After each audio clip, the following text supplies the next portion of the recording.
Notes on Dovenian triads model,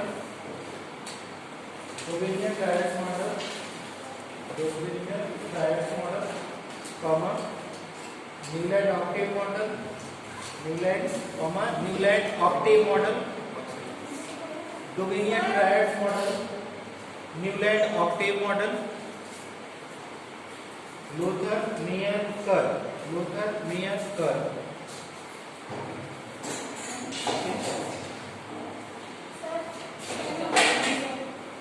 And Mendeleev periodic table, and Mendeleev periodic table, and Mendeleev periodic table, and Mendeleev periodic table. Next point, the next question. This is the short note. That is 3-4 questions are there. In that anyone will come. Now the next point is give detailed explanation of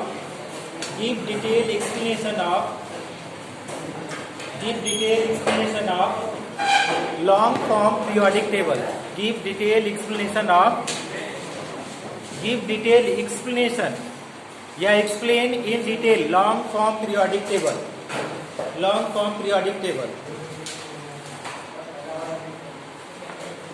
You can ask from others here.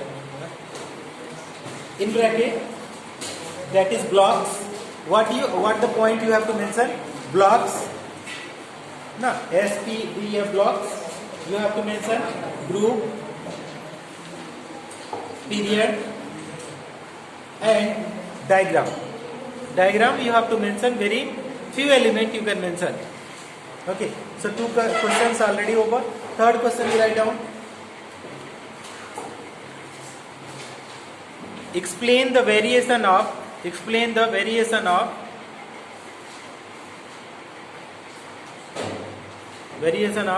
any two of the following.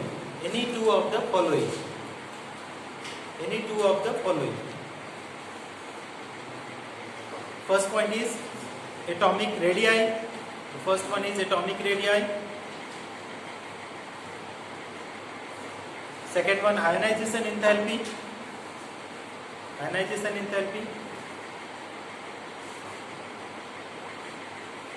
Third one, electron gain enthalpy.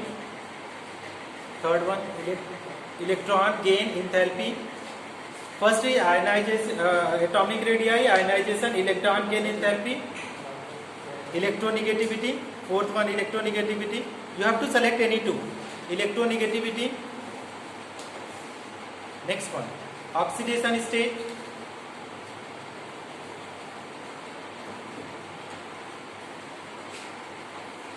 Metallic character.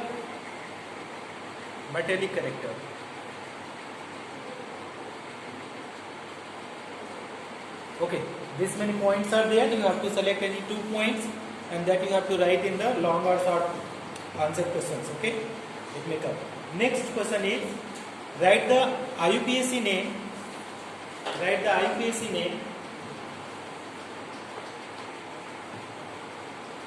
Of the elements. Write the IUPAC name of the elements having atomic number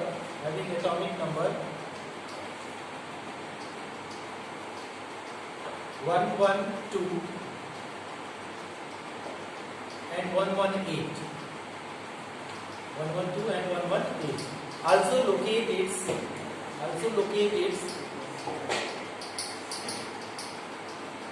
group number and period number.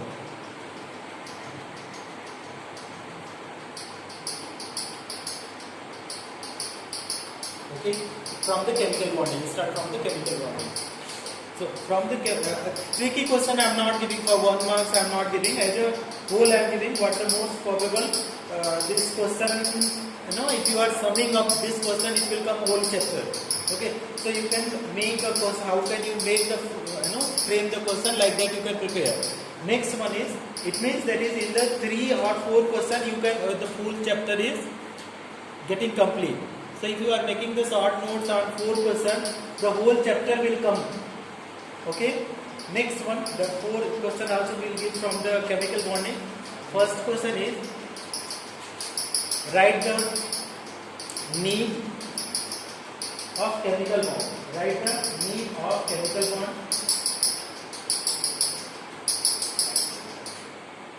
comma, need of chemical bond, comma, types of chemical bond, types of chemical bond.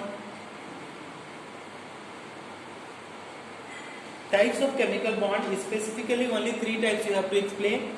That is covalent bond, anionic bond, and coordinate bond. Okay. Types of chemical bond and difference among them. And difference among them.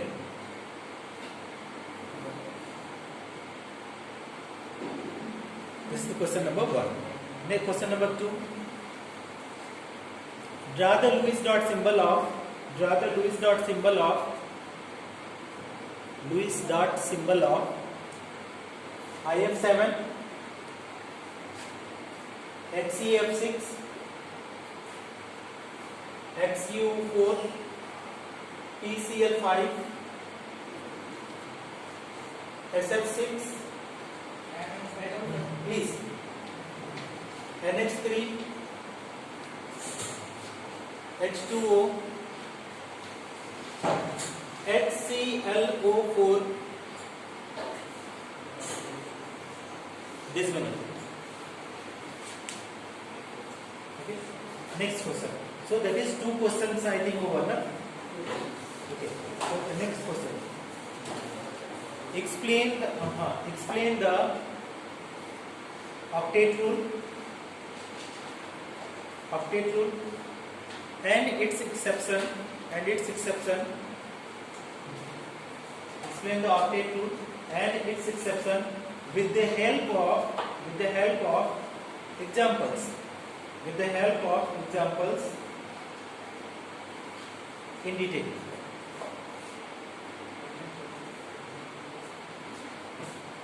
So octet rule you must be knowing, but that we will explain. Any of the question you are not knowing, that I will explain. Okay, next question. Explain the hydrogen bonding. Explain the hydrogen bonding. Its type. Explain the hydrogen bonding. Its type. Explain the hydrogen bonding. Its type. With example. Type with example. Comma. Also write the significant. Also write the significant. Significance. Okay. Next question. Explain the dipole moment. Explain the dipole moment. Explain the dipole moment.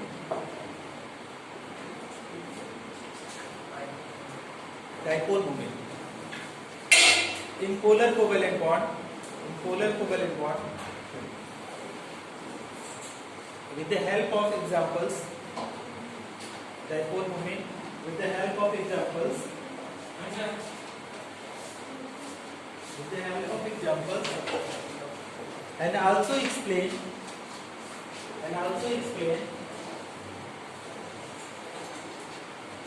That NH3 has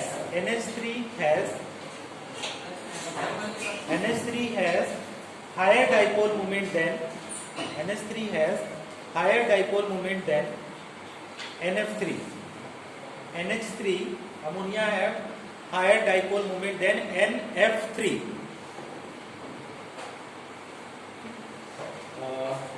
How many questions over from the chemical bonding? 5 questions. Okay, that many from the chemical bonding. Next one from the thermodynamics. Okay. Explain the types of system. Explain the types of system. Explain the types of system with the help of examples. Explain the types of system with the help of examples.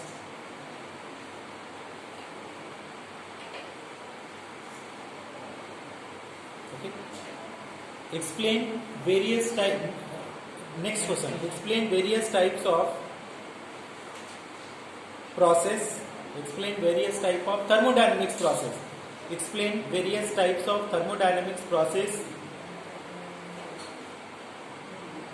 and work involve and work involve. What you have to do? You have to write the formula like that: irreversible isothermal reversible process, you know, and reversible isothermal process, adiabatic process, isochloric process, isobaric process. These all are the process. You have to write down the work formula that you don't have to derive. Only what you have to do, the formula with the correct sign. Okay, 2 question over. Third question: what is the extensive? What is extensive and extensive properties? What is extensive and intensive properties? What is extensive and intensive properties? Extensive and intensive properties. Explain with examples. Explain with examples. Okay. Next one. Prove Cp minus Cp is equal to R. One number proof A number this is, and B number delta U is equal to delta H minus P delta V.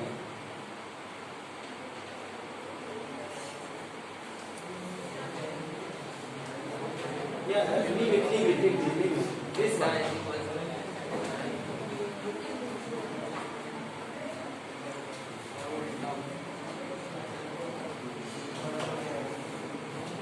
B number you have to prove that I am checking that. And delta U equal to Q minus W.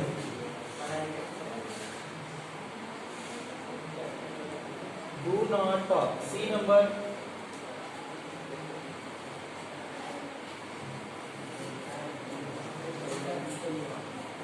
These two you derive. Next question: condition for what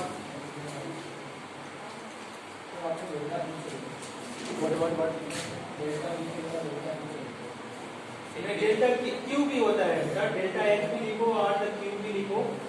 That is first law of thermodynamics. It's applied to the system, is used to do work done and also to increase the internal energy. First law of thermodynamics. Explain the condition for spontaneous and non-spontaneous reaction. Spontaneous and non-spontaneous reaction.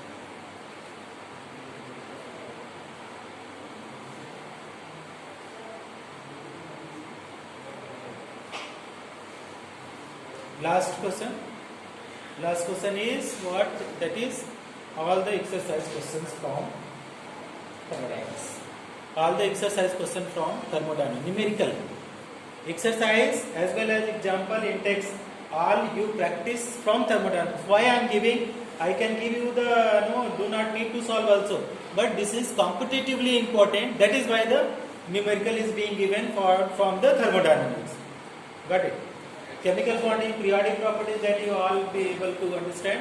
When the weekly test, I think that is again there will be test. At that time we'll give the chemical equilibrium, ionic equilibrium and states of matter along with atomic structure. तो ये 3-4 chapters जो छूट रहे हैं और numerical next जो भी test होगा फुल्ली न्यूमेरिकल बेस देंगे. अभी इतना ठीक है. अभी चलिए इसमें से अगर किसी को कोई क्वेश्चन जानना है तो you can ask any of the question if you want to no.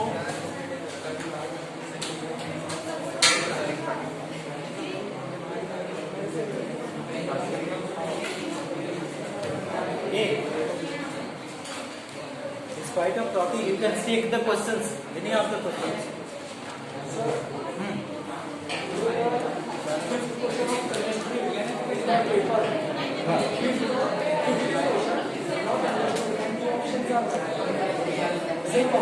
Which question? Today example. I'll give you.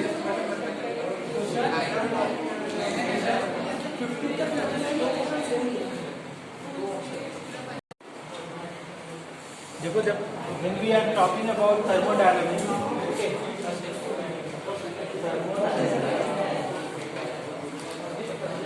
thermodynamics, that is what is the first topic is what is meaning of thermodynamics. Those who are talking, you can go outside.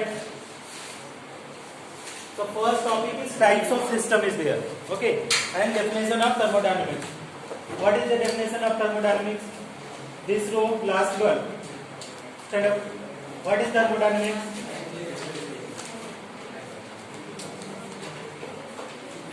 Next, girls. Next, definition of thermodynamics. Stand up. Next.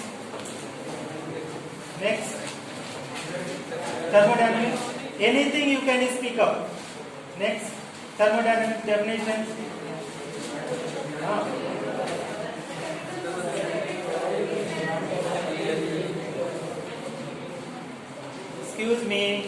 Excuse me. What is this? Stand up. What is your name? Okay. What is thermodynamics? The branch of chemistry which deals with the process of heating up. Okay.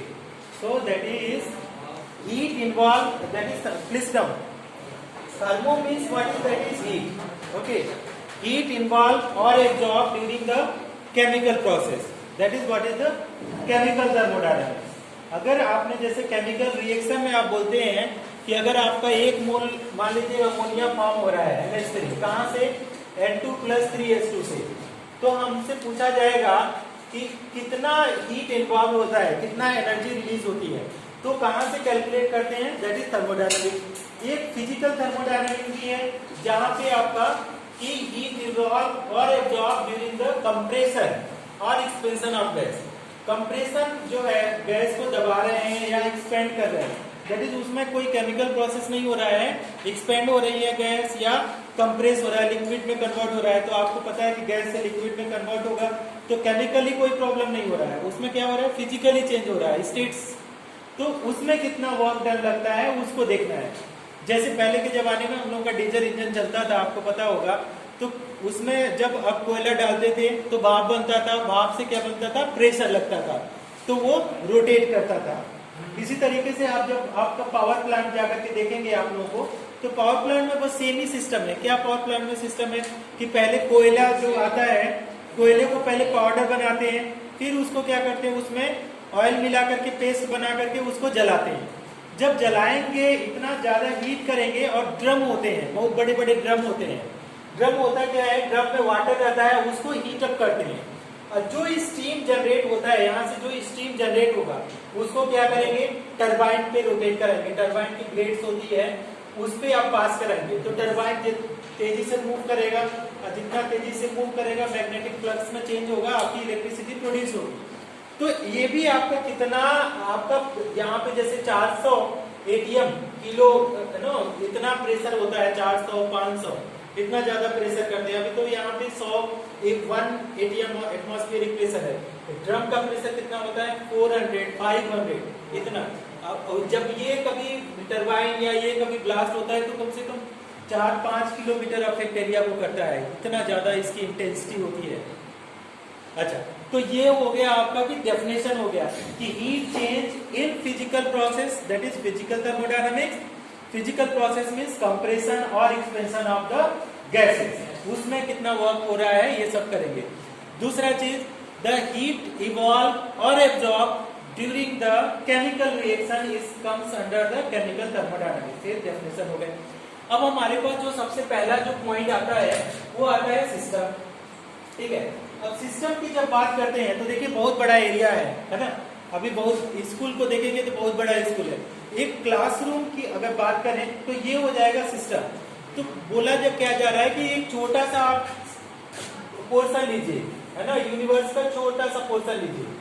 अब उसके ऊपर आप हर चीज का affect देखिए, या आप temperature का अफेक्ट देखिए या किसी और थर्मोडायनामिक्स पैरामीटर का अफेक्ट देखिए कि वर्क हो रहा है नहीं हो रहा है। तो वो जिस छोटे से सिस्टम, जो छोटे से पोर्शन के ऊपर जो वर्क करते हैं, अपना ऑब्जर्वेशन करते हैं, जब होल तो नहीं कर सकते पूरे अर्थ को लेकर के, छोटे से पार्ट को लेकर उसी पे हीट का अफेक्ट देख सकते हैं या कोई वर्क डन का अफेक्ट देखते हैं। तो जो छोटा सा ये पोर्शन है that is what is known as what? System. ठीक, अब इसके बाद अदर देन आपका जो है सिस्टम के जो चारों तरफ है वो क्या है? आपका सराउंडिंग। अब हमारे पास क्या बोला जाता है कि सिस्टम और सराउंडिंग को ऐड कर दो, है ना। सिस्टम प्लस अगर सराउंडिंग को कर दो तो आपका क्या आ जाएगा, ये यूनिवर्स आ जाएगा। मतलब अगर हम बात करें कि आपका स्कूल एक कन्फाइंड पोर्शन है, ठीक, और हम एक हमारे पास क्लासरूम है, ठीक। अब क्लासरूम क्लासरूम स्कूल के बाहर तो पूरा दुनिया है ना, उसमें तो काउंट नहीं है कितने स्कूल है कितने बड़ा है। तो आपका जो क्लासरूम अगर डिफाइन करेंगे तो क्या हो जाएगा, सिस्टम हो जाएगा, क्योंकि यहीं पे हम लोग स्टडी कर रहे हैं, यहाँ पे कुछ इफेक्ट हम लोग देख पाते हैं। और इसके बाद जो स्कूल मान लीजिए क्लासरूम के बाहर का स्कूल का पैरामीटर जो हो गया वो क्या हो गया, सराउंडिंग में आ जाएगा। अब पूरा ले लेंगे तो आपका क्या हो जाएगा, यूनिवर्स हो जाएगा, ठीक। तो इस तरीके से आपका क्या हो जाएगा, सिस्टम और सराउंडिंग। अब हमारे पास जो आता है कि टाइप्स ऑफ सिस्टम, ये थोड़ा सा आप लोगों को क्वेश्चन दिया जा सकता है, टाइप्स ऑफ सिस्टम। तो आप लोगों को पता है कि आप लोगों को बताया गया था कि 3 टाइप के सिस्टम हम लोगों ने बताया था। पहला सिस्टम बताया था कि ओपन सिस्टम। तो ओपन सिस्टम में कोई भी चीज आप ले लीजिए और उसको क्या करिए, गर्म करिए, ठीक है। जब इसको गर्म करेंगे तो अब देखिए, अब ये तो हो गया सिस्टम, ठीक, और ये हो गया आपका सराउंडिंग। तो अगर ये ओपन सिस्टम है, अगर ये ओपन है और इसमें कुछ मैटर को आप हीट कर रहे हैं, तो क्या पॉसिबिलिटीज है, जब हीट करेंगे तो मैटर बाहर भाप बनकर, अगर वाटर को हीट करें तो भाप के फॉर्म में बाहर निकलेगा सराउंडिंग में, है ना। तो मतलब मैटर को, तो मैटर जो है हमारा वो क्या हो रहा है, ट्रांसफर हो रहा है। दूसरा चीज हीट, देखिए अगर आपने हीट किया तो सिस्टम और सराउंडिंग के बीच में ये ट्रांसफर होगा कि नहीं, होगा कि नहीं, होगा। तो ओपन सिस्टम एक ऐसा कंटेनर आप ले लीजिए, जैसे घर में खाना बनाते हैं, सब्जी बनाते हैं, तो वो ओपन टाइप ऑफ सिस्टम है कि जो भी आपका वाटर होता है वो वेपराइज होकर उड़ जाता है, कहाँ पे, आपका इन्वायरमेंट में, सराउंडिंग में उड़ता है। तो वहां पे क्या होगा कि आपका ट्रांसफर होगा, अंदर बाहर दोनों चीज हो सकता है, अंदर बाहर। अगर ये कूल है तो कहां से मेंटेन करेगा, बाहर से, आपका सराउंडिंग से टेम्परेचर से इक्विलिब्रियम शिफ्ट हो जाएगा, मतलब ये भी हीट होगा, है ना। अगर अंदर वाला हीट है तो कोशिश करेगा कि सराउंडिंग के टेम्परेचर की तरफ जाए। ये सिंपल सा टॉपिक है, जैसे आप मतलब एक कोई भी चीज को हीट करते हैं तो इधर में आप जब हीट करते हैं तो ये क्या करता है, इधर वाला भी धीरे धीरे हीट होता है, ठीक। क्यों हीट होता है, क्योंकि कोशिश करता है कि थर्मल इक्विलिब्रियम एस्टैब्लिश हो जाए पूरे में, है ना, इसलिए वो हीट का ट्रांसफर होता है। तो यही क्या करेगा, कब तक ये ट्रांसफर होता रहेगा, जब आपका टेम्परेचर अंदर बाहर बराबर ना हो जाए, ठीक। ये हो गया आपका टाइप्स ऑफ सिस्टम। अब हमारे पास दूसरा क्या हुआ, दूसरा जो आता है वो है आपका ये आपका ओपन सिस्टम हो गया, दैट इज क्लोज सिस्टम। अब क्लोज सिस्टम की जब बात करें, कोई भी क्लोज कंटेनर ले लो, आप अपने घर का प्रेशर कुकर ही ले लो, है ना, वो भी क्लोज सिस्टम में आएगा। तो क्लोज सिस्टम में आप क्या कर रहे हो कि आपका ये तो क्लोज है, और जब इसके अंदर आप कोई भी मटेरियल लेकर के, मान लो वाटर को ही वेपराइज करेंगे, तो अगर वाटर को आप वेपराइज करें तो क्या वाटर वेपर बन करके क्या बाहर निकल रहा है, अगर क्लोज है तो, है ना, सीधी है तो फिर वो तो निकल जाएगा। अगर क्लोज है, फुली क्लोज है तो नहीं निकलेगा, तो मैटर का ट्रांसफर तो नहीं होगा। लेकिन अगर ये टेम्परेचर, मान लीजिए इसका टेम्परेचर 100 डिग्री सेल्सियस है, बाहर में 25, तो ये क्या करेगा, बैलेंस करने की कोशिश करेगा, तो बाहर वो हीट वाला क्या करेगा, बाहर आएगा, ठीक। तो ये यहाँ पे क्या होगा, हीट का ट्रांसफर होगा लेकिन मैटर का ट्रांसफर नहीं होगा, या एनर्जी का ट्रांसफर होगा, मैटर का नहीं होगा। लास्ट में आपका कौन सा है, आइसोलेटेड। अब देखिए आइसोलेटेड का मतलब आपको पता ही है, आइसो का मतलब क्या होता है, सेम, ठीक है। तो आइसो मतलब क्या हो जाएगा, सेम टेम्परेचर रहेगा, वो नहीं चेंज होगा। कहने का मतलब कि जो भी हमारे पास जैसे थर्मस हम लोग लेते हैं, जो आप बाहर जाते हैं, या टी वाला जो होता है, तो उसमें क्या होता है कि एक तो ये क्लोज रहता है और दूसरा उसके ऊपर क्या होता है, लेयर लगी रहती है इस तरीके से। अब जो लेयर लगी रहती है वो क्या है, ऐसे पदार्थ का होता है, मेटल्स का, जो इंसुलेटर होता है किसका, हीट का। तो मैटर से तो ये क्लोज है तो मैटर नहीं पास होगा। और दूसरा चीज क्या हो गया कि ये इंसुलेटेड लेयर लगा दिया आपने तो हीट भी ट्रांसफर नहीं होगा, तो आपका जो भी होगा मैटर भी नहीं ट्रांसफर होगा, आपका हीट भी ट्रांसफर नहीं होगा। That is what is known as isolated system, ठीक। अब हमारे पास जो आता है कि एक क्वेश्चन जरूर पूछा जाता है कि क्या कोई सिस्टम एकदम आइडियल आइसोलेटेड हो सकता है, कभी भी आइडियल आइसोलेटेड नहीं हो सकता है, क्योंकि टाइम पीरियड के बाद 1 साल 2 साल के बाद उसको ठंडा हो जाना है। कितना भी अच्छा थर्मस क्यों ना लो, 1 दिन 2 दिन 3 दिन में वो ठंडा ही हो जाएगा, So that is no system is perfectly isolated. ठीक, तो ये हो गया सिस्टम। इसके बाद सिस्टम के बाद जो आता है हमारे पास आता है फर्स्ट लॉ ऑफ थर्मोडायनामिक्स, जो कि इंपॉर्टेंट है। अगर हम लोग फर्स्ट लॉ ऑफ थर्मोडायनामिक्स की बात करें, क्या होता है कोई बताए अपने टर्म्स में? काफी उस समय ऑनलाइन क्लासेस के समय आप लोग बता रहे हैं। हाँ ठीक है, energy can be neither be created not be destroyed. ठीक, तो मतलब यहाँ पे हम लोग लिख सकते हैं कि energy neither be created not be destroyed, created not be destroyed. अब इसको बात करें कि क्या इसका मतलब है। ठीक, इसका मतलब क्या है कि हम लोग जब इक्वेशन देते हैं तो एक टर्म यूज करते हैं डेल्टा यू, फिर हम लोग यूज करते हैं क्यू, फिर हम लोग लिखते हैं डब्ल्यू। ठीक, मतलब क्या बोला जा रहा है कि अगर आप किसी भी सिस्टम को अगर एनर्जी आप देते हैं, energy can neither be created not be destroyed, दूसरे टर्म में बोलेंगे कि इसको एक फॉर्म से दूसरे फॉर्म में कन्वर्ट किया जा सकता है। ठीक, एनर्जी को क्या किया जा सकता है? कन्वर्ट किया जा सकता है। ये डिपेंड करता है कि कैसा है वर्क डन बाय सिस्टम और done on the system. Okay, अभी तो ये माइनस है, हम क्या कर रहे हैं? Work done by the system पढ़ा रहे हैं, तो ये माइनस है।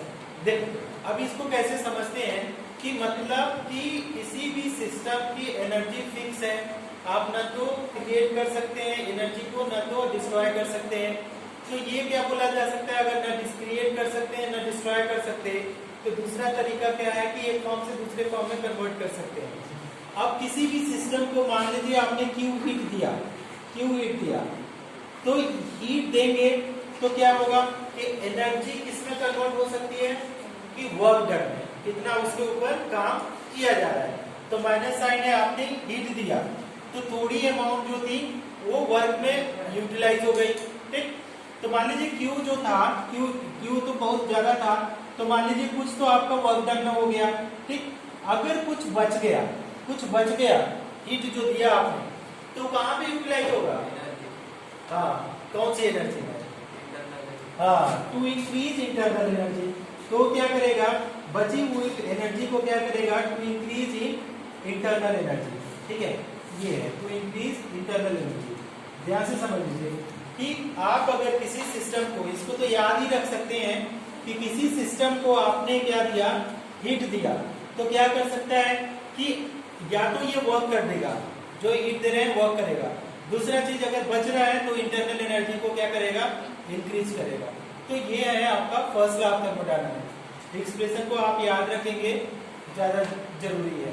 ठीक, अगर इसी में बोल दिया कि आप इसको प्रेशर वाले वर्क में कर दीजिए, तो फर्स्ट लॉ थर्मोडायनामिक्स तो यहाँ पे हम लोग क्या करेंगे? माइनस पी डेल्टा भी आ जाएगा। ठीक, ये सब आप करेंगे अपने से। तो ये तो है आपका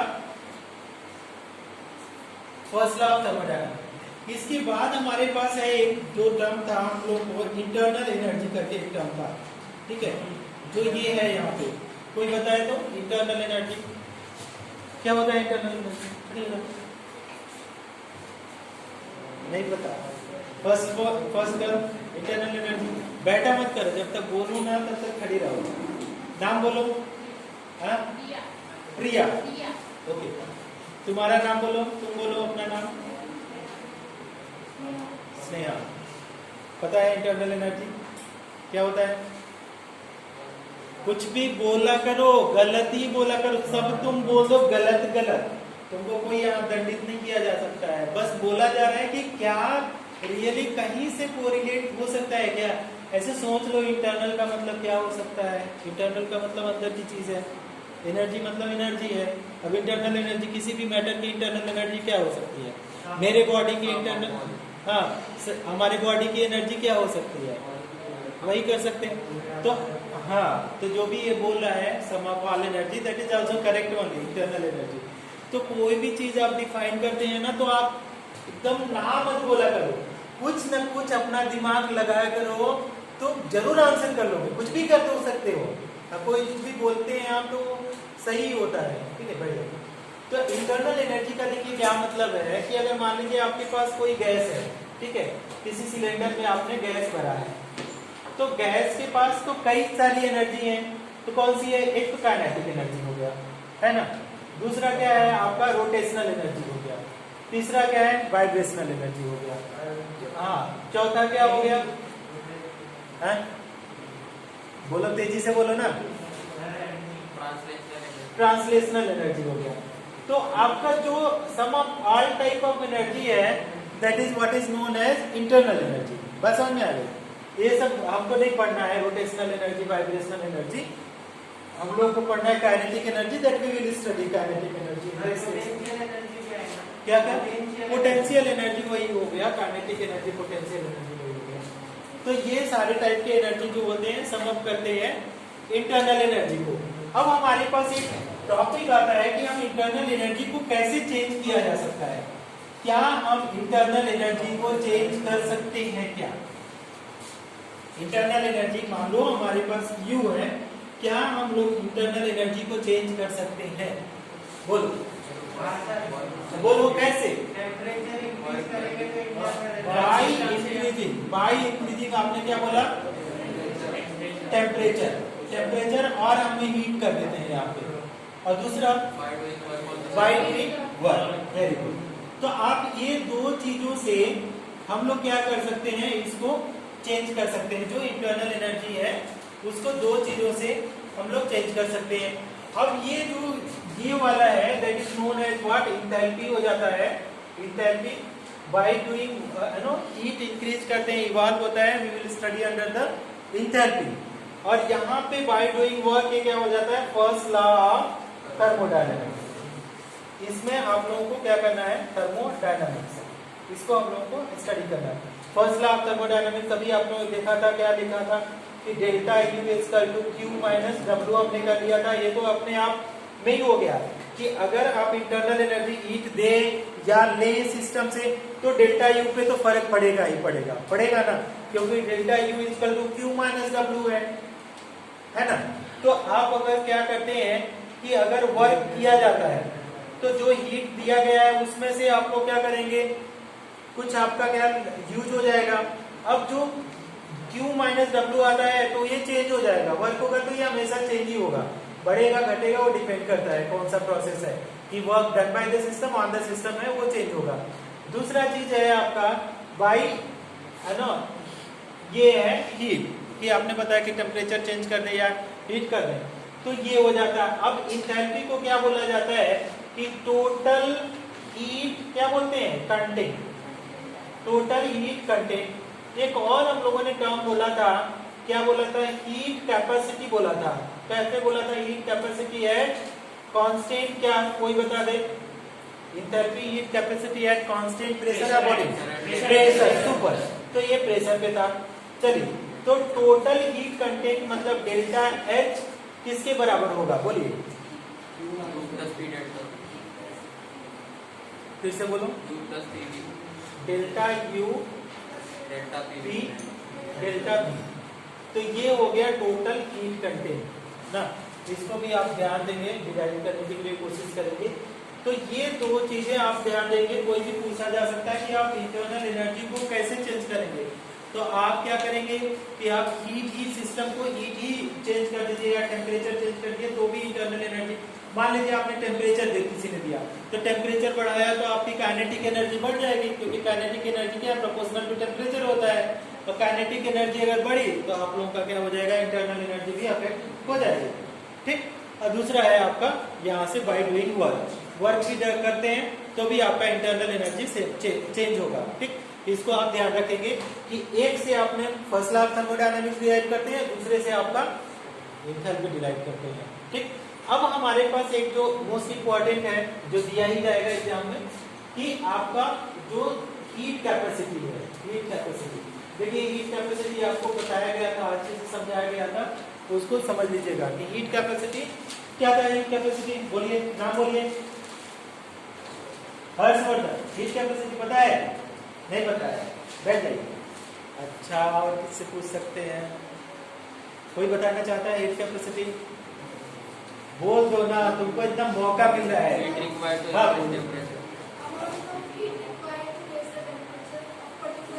by temperature by 1 degree. Okay, very good. तो amount of heat system, amount of heat required to increase the temperature of the system by 1 degree. अच्छा, अगर आपसे पूछा जाए कि हीट कैपेसिटी को हम लोगों ने देखा था कि मान लीजिए दो हमने सी से रिप्रेजेंट करते हैं।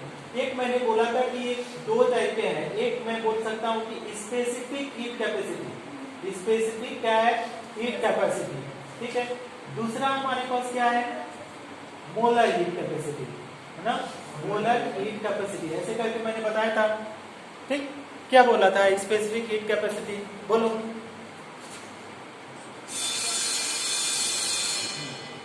बोलना है, बोलो बोलो, खड़े हो जाओ।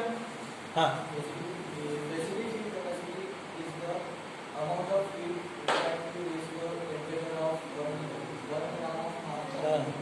Very good, super super, very good. तो तुमने सही बताया कि अगर अगर अगर आपने 1 ग्राम मास के, अगर 1 ग्राम सब्सटेंस का टेम्परेचर हम लोग इंक्रीज करते हैं कितना, 1 डिग्री सेल्सियस, तो आपका क्या हो जाएगा, स्पेसिफिक हीट कैपेसिटी। और 1 मोल का अगर कर दें तो आपका मोलर हीट कैपेसिटी। तो ये आप ध्यान रखेंगे, ये पूछा जाता है ना। अब हमारे पास जो आता है कि मोलर हीट कैपेसिटी हम लोग को ज्यादा डिटेल में पढ़ना है, स्पेसिफिक को उतना नहीं पढ़ना है। अगर मोलर हीट कैपेसिटी को बात करें तो ये कितने टाइप के होते हैं, 2 टाइप के, ठीक। कौन 2 टाइप था, कोई बताए, सीपीसीबी। तो हीट कैपेसिटी कितना था, कांस्टेंट प्रेशर पे, और हीट कैपेसिटी कितने था, कांस्टेंट वॉल्यूम पे, है।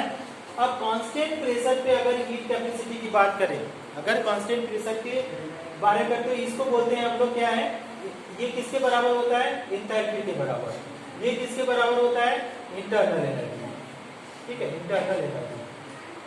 अब इसको हम लोग देखते हैं कैसे समझ सकते हैं कि Cp इक्वल टू Cp तो हीट कैपेसिटी है, और आपने 1 मोल सब्सटेंस का टेम्परेचर बढ़ाया है, ठीक। तो हम लोग क्या लिख सकते हैं, Q बाई डेल्टा T, ऐसे था, है ना। तो अगर हम इसको लिखें, अगर सिंप्लीफाई लिखें, यही था ना heat capacity, Q upon delta T। तो ये हीट रिक्वायर्ड था, ये टेम्परेचर चेंज था 1 डिग्री सेल्सियस, और ये हीट कैपेसिटी था, ठीक। तो अगर इसको सिंप्लीफाई करें तो हम लोग क्या लिख लेंगे, Cp dt इक्वल टू, हम लोग क्या लिख सकते हैं, Qp इक्वल टू क्या लिख सकते हैं, delta H। Cp equal to Q by delta T, small q भी लिख सकते हैं। Cp delta T equal to Qp equal to delta H, बराबर है। अब इसके लिए अगर हम बात करें तो हमारे पास क्या है, Cv equal to Q upon delta T equal to क्या आ जाएगा, इसको Cv delta T equal to क्या है, Qb इक्वल टू क्या आ जाएगा, डेल्टा, ठीक। ये मान लो इक्वेशन 1 है, और एक इक्वेशन आपका। अभी हम लोगों ने क्या किया था, इसको देखो याद करना है, क्योंकि ये ना रिलेशन इजी सा रिलेशन है। अगर 1-2 बार आप थोड़ा सा दिमाग आपको चला जाए कि ये इंटरनल एनर्जी और एंथैल्पी से है, तो आप अपने से कर लोगे। अगर वहां ध्यान नहीं जाता है तो आप नहीं कर पाओगे, मुश्किल होगा। अब बेटा एक बात बताओ आप यहाँ पे कि क्या हो सकता है कि आप एक एंथैल्पी इक्वेशन हम लोगों ने अभी पढ़ा था, तो क्या पढ़ा था, delta H equal to delta U plus क्या बोला था, P डेल्टा V।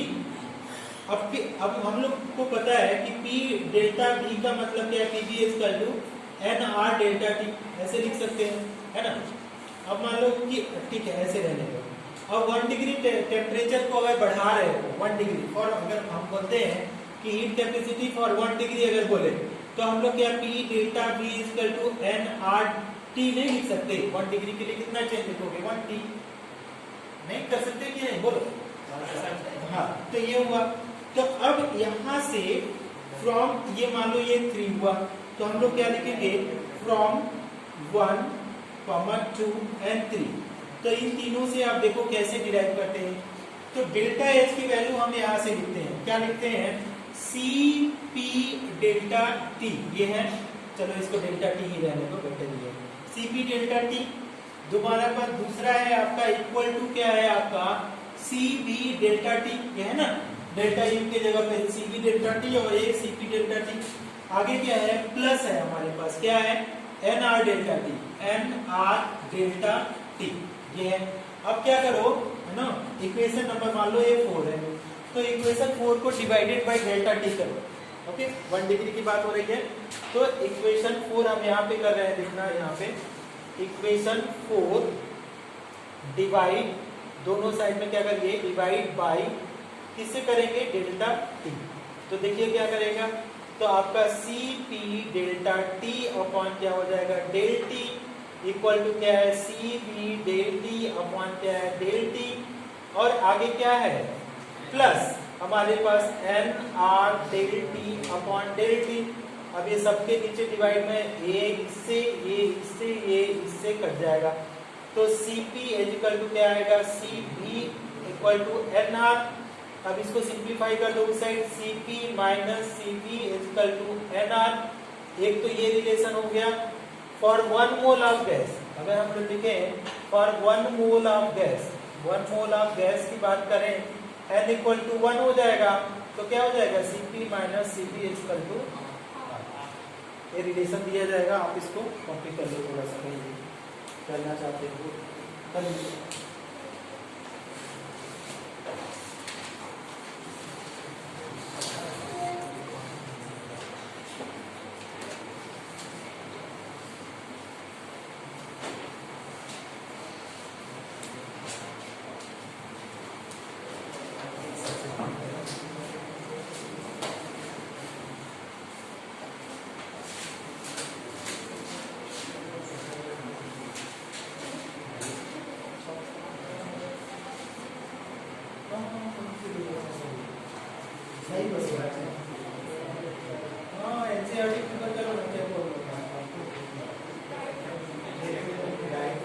जो मर्जी आपको अंडरस्टैंडिंग होनी चाहिए। अभी तो हम एनसीईआरटी से ही देख रहे हैं, ये वाला जो टेस्ट होगा वो एनसीईआरटी से ही होगा।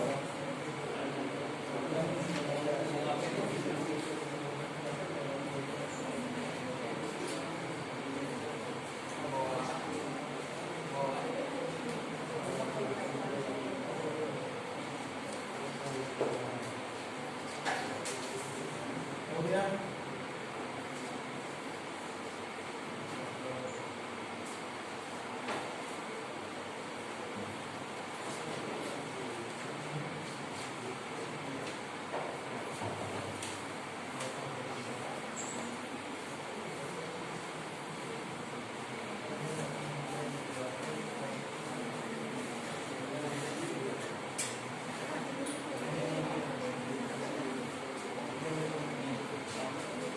देखिए एक हम और भी क्वेश्चन है, छोटा सा क्वेश्चन है आपको स्पॉन्टेनियस प्रोसेस के ऊपर है। स्पॉन्टेनियस ये हम जब पढ़ा रहे थे स्पॉन्टेनियस प्रोसेस, उस समय मैं बहुत डिटेल में अच्छे से कराया था, एग्जाम्पल ले लेते।